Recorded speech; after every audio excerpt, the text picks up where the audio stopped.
The lawyer's office sat at the edge of a small mountain town, 2 streets down from the bakery my grandmother used to walk to every morning. I arrived early. The waiting room smelled faintly of coffee and old paper. Outside the window, the mountains looked quiet and gray, the way they do before snow. My grandmother had lived here for nearly 40 years. I sat in the corner, my back straight, my expression unreadable. I wasn't here for a reunion. I was here for a closing. Welcome to Turning Tables Stories channel. I'm currently enjoying a quiet cup of coffee and watching the view, reflecting on how the stillest moments often precede life's biggest shifts. Before we see what happens next, I'd love to know, where are you listening from and what's your favorite drink right now? Now, let's go back to that chilly morning at the edge of the mountains. The heavy oak door groaned on its hinges, and the silence of the room was punctured by the sound of designer heels and a confidence that hadn't been earned. Douglas and Teresa walked in, as if they were checking into a 5-star resort they already owned. My father's hair was thinner, the gray at his temples a testament to a decade of failing business deals and hollow prestige. My mother, Teresa, carried herself with a rigid elegance, her eyes scanning the room for anything that didn't meet her standards. They looked older, but the air of entitlement around them was brand new. They spotted me in the corner, and I saw the briefest flicker of something in Douglas's eyes, not regret, but a calculation. He offered a small, rehearsed smile. "Well," he said, his voice carrying that familiar, booming authority that used to make me tremble. "Look who's here." Teresa gave a polite, distant nod, her lips pressed into a thin line of practiced sympathy. "We figured you'd come," she added. I didn't respond.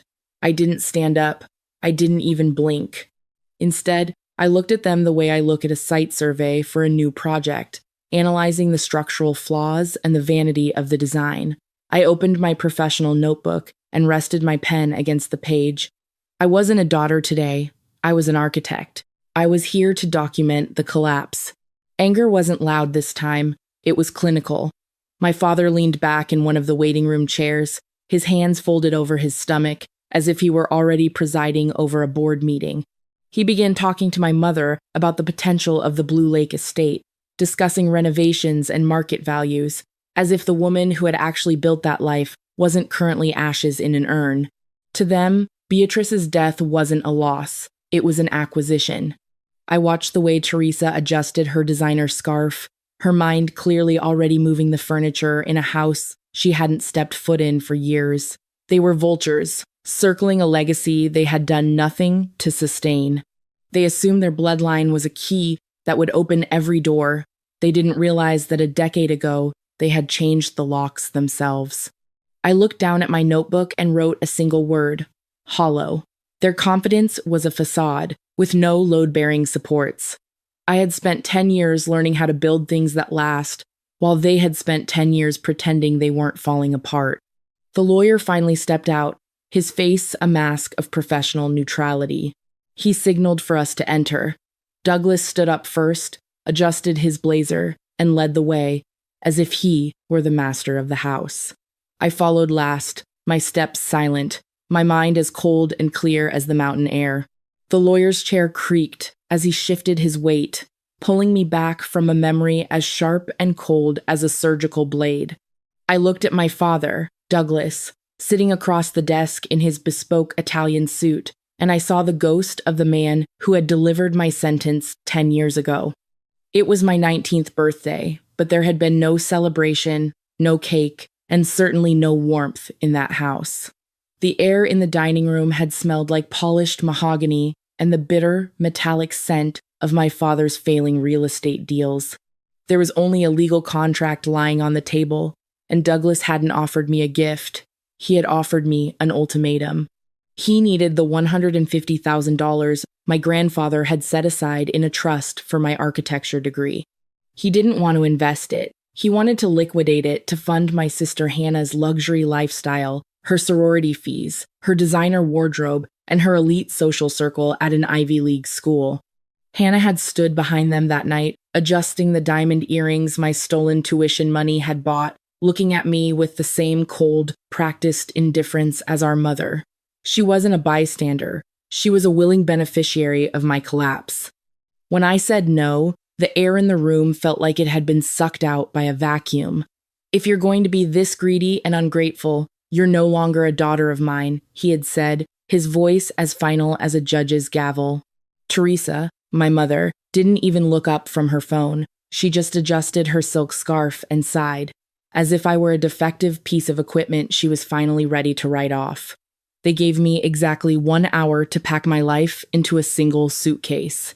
I remember the sound of the front door locking behind me. It didn't sound like wood hitting wood. It sounded like a heavy iron gate slamming shut in a prison I hadn't even realized I was living in. Later that night, sitting under the flickering, harsh lights of a bus station terminal, I discovered the true depth of the robbery. I logged into my savings account, the one Douglas had managed for me since I was a child. $150,000, my entire bridge to a professional life and a future, had been drained to zero. He hadn't just disowned me, he had bankrupted me. He had stolen my grandfather's legacy to prop up his own failing vanity. I know there are people listening to this who wonder why I didn't scream or fight back then, why I didn't file a lawsuit or call the police right there from the terminal. You don't understand the invisible chains of a survivor. When you are raised in a house where your worth is a fluctuating currency and your presence is a burden, you learn the art of the long game. I was living in a house of mirrors where every act of their cruelty was framed as my own personal failure. My silence wasn't a lack of courage. It was the only way to protect the tiny spark of ambition I had left. I was a girl in a prison without bars, and I knew that if I fought them then, when I had nothing, I would lose everything. I took the harder path. 3 part-time jobs, a mountain of student loans, and long nights spent drafting in unheated studios because I refused to let Douglas's theft define my limit, so I stayed quiet. I built a life on the fragments they left behind, and I invested my anger into a balance sheet that I knew would one day have to be settled. I was the silent watcher, and I knew that in time, every vulture eventually runs out of things to scavenge. Douglas didn't wait for the lawyer to finish organizing the files. He began outlining a 3-year renovation plan for the Blue Lake estate, as if it were a common office memo. He leaned back, his fingers steepled as he stared at the mountains through the window, already calculating the square footage of the expansion. He spoke about tourism booms and premium rental rates, his voice lacking even a tremor of grief for his own mother. Teresa chimed in, suggesting that the old gardens should be ripped out to make room for a modern deck, citing Hannah's preference for clean, minimalist lines. To them, the $4,500,000 property was just another windfall to cover the holes in their own sinking ship. I watched them, and for a moment, I saw the trap of normalized cruelty, for exactly what it was. It is a psychological cage where the aggressors act so naturally, so entitled, that they make the victim feel like the unreasonable one for even existing. They had practiced this for decades, using the banner of family unity to mask their exploitation, until the mistreatment became the baseline of our reality. For Douglas and Teresa, my expulsion at 19 wasn't a tragedy, it was a necessary business adjustment.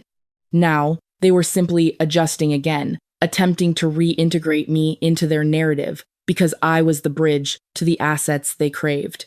They discussed the estate's potential for a family retreat, using the word family as a transactional lure.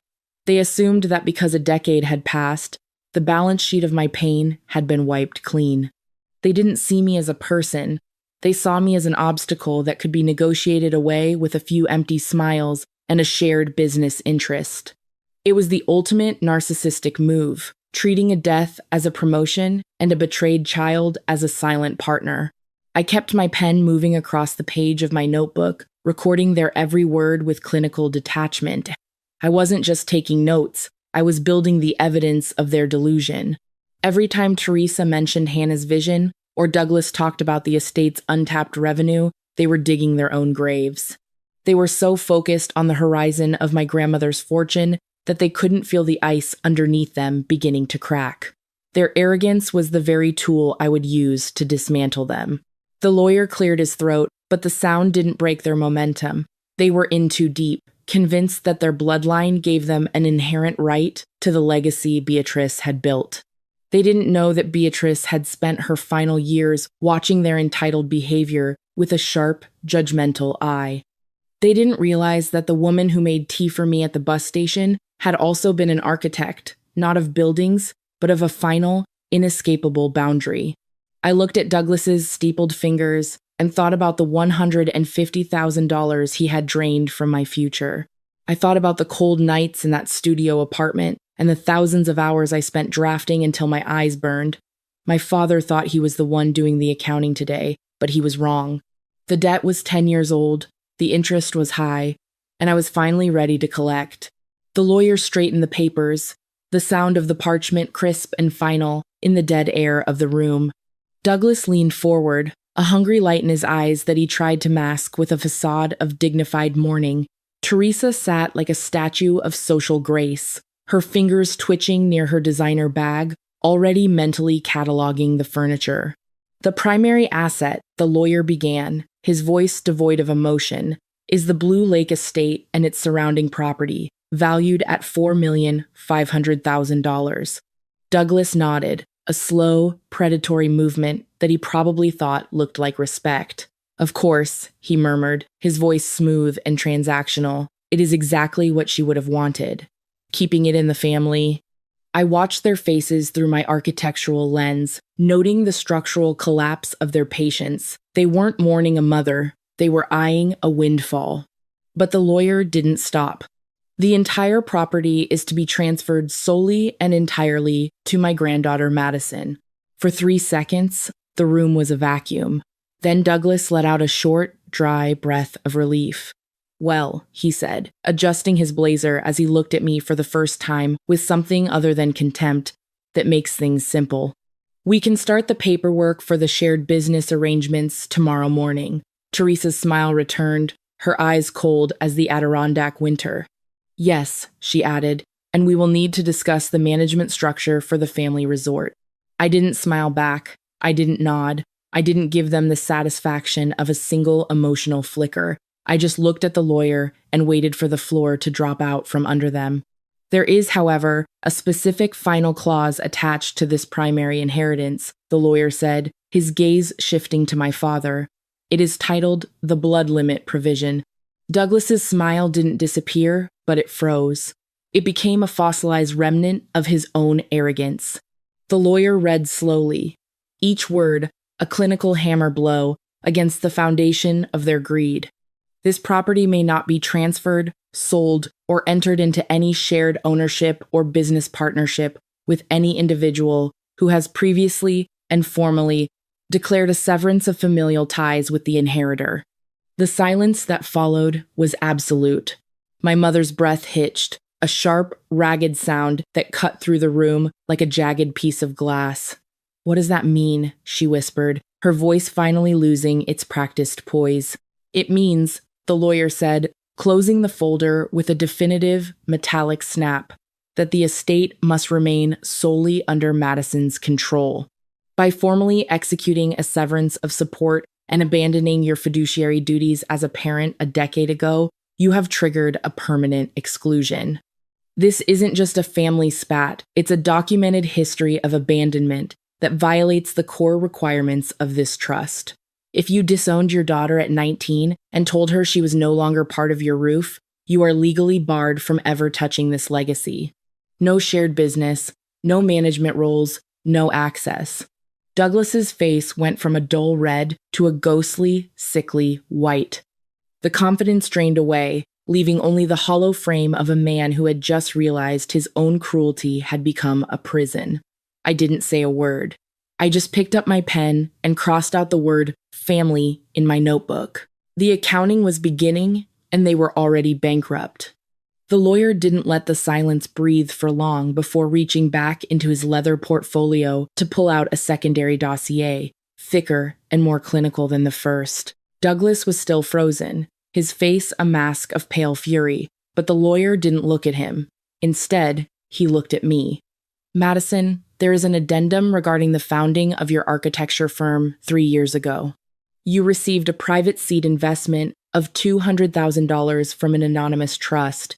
I felt a jolt of recognition, the memory of that life raft appearing when I was on the verge of exhaustion. That trust was managed by your grandmother, Beatrice. She didn't just watch your struggle from the mountains. She was the architect of your independence. She had been the one keeping your business afloat, while your own parents were busy telling their friends you were a failure. For a moment, I understood the silent regret of the watcher.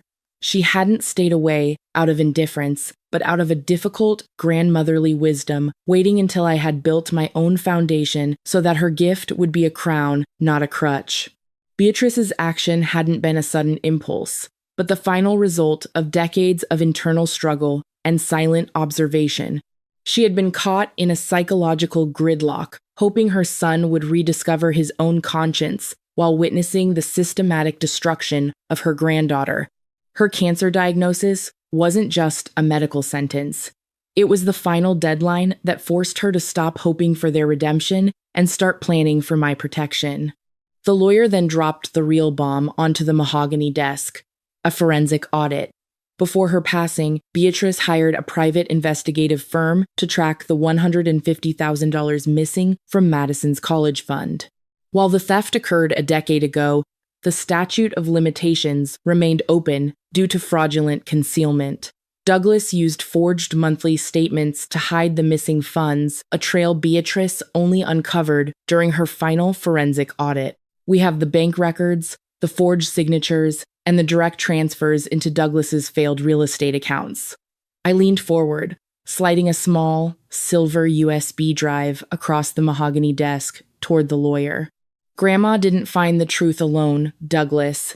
I've been tracking your shell companies for 3 years, waiting for this exact moment. I was the one who provided the auditor with the final, missing links you thought were buried forever. Douglas erupted, his chair skidding back against the floor with a sound like a dying animal.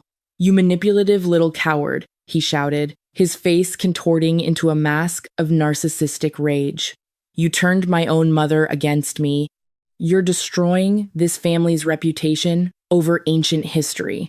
He looked at the lawyer, demanding that the audit be shredded, claiming that he was the victim of a coordinated character assassination.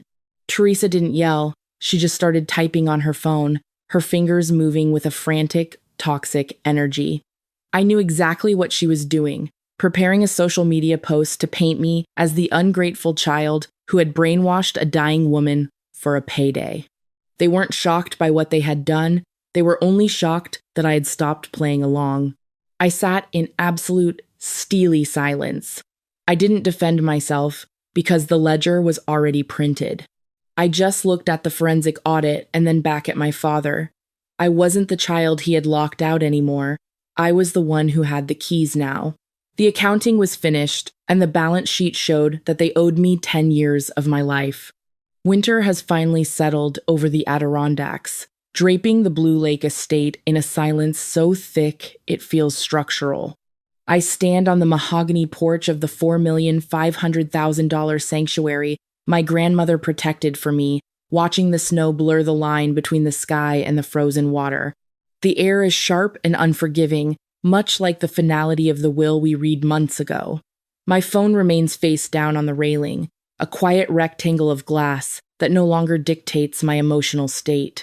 I hear the low rumble of an engine before I see the car, a rusted shadow of the prestige Douglas and Teresa used to project. They pull up to the heavy iron gates I had installed shortly after taking ownership. Through the security camera feed on my tablet, I see them step out into the cold. They aren't wearing their tailored blazers or silk scarves today. They look diminished, shivering in coats that haven't seen a dry cleaner in weeks. My father reaches for the intercom, his hand shaking from the cold, or perhaps from the desperation of a man whose own home is scheduled for auction in 14 days. Madison, his voice crackles through the speaker, stripped of its usual booming authority. "We were over-leveraged, Madison. We used the expectation of this inheritance as collateral for our business loans. When the bank saw the exclusion clause, they called in the debts immediately. We have nothing left. For Hannah's sake. For the family, I look at the screen and feel nothing but a profound clinical clarity. This wasn't a family emergency. It was the inevitable collapse of a structure built on sand and stolen bricks. I press the button, my voice as steady as a blueprint. The clause isn't just about the property, Douglas. It's about my peace. You chose to formally and finally sever our ties 10 years ago. You told me I wasn't part of your roof. I am simply honoring the choice you made when you thought I had nothing left to take. Madison, don't be cruel, my mother pleads, her face a mask of blotchy, genuine panic. But I have learned that their definition of cruelty is simply being held accountable. I release the intercom button and close the heavy velvet curtains, the sound of the rings sliding across the rod echoing like a final verdict. This is the moment I realize that letting go of bloodlines isn't an act of hate. It is the final act of finding myself. I am no longer the spare part in their vanity project. I am the architect of my own sanctuary. The aftermath was exactly what the forensic audit predicted. Douglas was required to pay full restitution of the $150,000 he stole from my college fund, a debt that eventually forced them into a small, cramped apartment in a rough neighborhood. My father eventually faced formal charges for financial fraud, and my mother now works as an administrative assistant, finally learning the weight of the labor they once mocked me for. But my story didn't end with their downfall. I realized that the justice of the truncheon is shallow. The real victory is the justice of the sower. I converted the west wing of the estate into the Beatrice Residency, a fully funded sanctuary for students in architecture and environmental design who have been cut off by their families for daring to pursue their own vision. Every morning, I hear the sound of drafting pencils on paper and the low hum of young people who were discarded because they refused to be silent partners in someone else's delusion. I've come to realize that some people spend their entire lives waiting for a specific kind of apology, a moment of recognition from the people who hurt them most. But if you find yourself in a similar situation, remember that forgiveness isn't always for the other person. Sometimes it's the only way to set yourself free. I had to learn that my worth was a fixed value, not a market price determined by people who were emotionally bankrupt. To those of you who have always felt like the one on the outside, the one who didn't fit the mold, or the one whose kindness was mistaken for an open tab, I want you to know that you are enough. You don't need their permission to be luminous. Your value isn't something they get to decide. It's something you build, brick by brick, until you've created a life so bright that their shadows can no longer reach you. Standing up for yourself is never easy, but it is always worth it. If you believe that justice should always find its way home, let me know by leaving a like. It helps this message reach those who are still fighting their own shadows. And if you have a story of your own, please share it in the comments. This community is built on the strength of survivors like you. Thank you for listening.